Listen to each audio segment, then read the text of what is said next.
Ang mabuting balita ng Panginoon ayon kay San Mateo. Papuri sa iyo, Panginoon.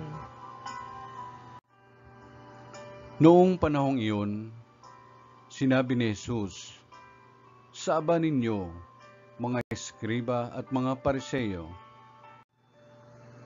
mga mapagpaimbabaw, ibinibigay ninyo ang ikapunang gulaying walang halaga, ngunit kinaliligtaan ninyong isagawa ang lalong mahalagang araw sa kautusan. Ang katarungan, ang pagkahabag at ang katapatan, tamang gawin ninyo ang mga ito, ngunit huwag naman ninyo kaliligtaang gawin ang iba.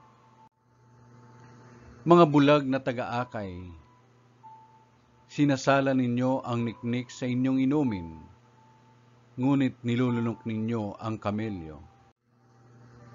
Sa aba ninyo, mga eskriba at mga Pariseo, mga mapagpaimbabaw, nililinis ninyo ang labas ng tasa at ng pinggan, ngunit ang loob nito'y puno ng mga nahuthot ninyo dahil sa kasakiman at pagsasamantala.